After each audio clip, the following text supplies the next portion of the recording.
વડોદરા જિલ્લાના કરજણ તાલુકાના વલણ ગામે આજે બપોરે અંદાજે 2:30 વાગે સ્ક્રેપના ગોડાઉનમાં અચાનક આગ લાગતા વિસ્તારમાં અફરાતફરી મચી ગઈ હતી। આગની જાણ થતાં જ કરજણ ફાયર વિભાગ તાત્કાલિક ઘટના સ્થળે પહોંચી ગયું હતું અને આગ પર કાબૂ મેળવવાની કામગીરી હાથ ધરી હતી। ગોડાઉનમાં રહેલા જ્વલનશીલ સામાનને કારણે આગ ગોડાઉનમાં ઝડપથી ફેલાઈ હતી, જેના કારણે નુકસાનનો ખતરો વધ્યો। તેમ છતાં ફાયર બ્રિગેડની ટીમે સતત મહેનત કરીને આગને નિયંત્રણમાં લીધી હતી।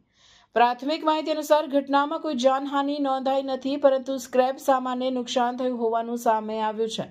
હાલ આગ લાગવાના ચોક્કસ કારણોને લઈને તપાસ શરૂ કરવામાં આવી છે। ફાયર વિભાગની ઝડપી કામગીરીને કારણે મોટી દુર્ઘટના ટળી હોવાનું માનવામાં આવી રહ્યું છે। જોડાયેલા રહો વિશ્વ ભારત ન્યૂઝ સાથે। દર્શક મિત્રો, આવા જ લેટેસ્ટ અપડેટ અને સમાચાર જોવા માટે જોડાયેલા રહો ફેસબુક, ઇન્સ્ટાગ્રામ, યુટ્યુબ ચેનલ સાથે વિશ્વ ભારત ન્યૂઝ। દેશ વિદેશ તેમજ ગુજરાત રાજ્ય, જિલ્લા અને તાલુકા વિસ્તારના તમામ સમાચાર અને જાહેરાત માટે આજે જ સંપર્ક કરો। સામાજિક ધાર્મિક પ્રસંગો, આકસ્મિક ઘટનાઓ અને ગેરકાનૂની પ્રવૃત્તિઓ તથા ભ્રષ્ટાચારની પોલ ખોલવા માટે સંપર્ક કરતા રહો। વિશ્વ ભારત ન્યૂઝ સંપર્ક કરવા વિનંતી 9978702276।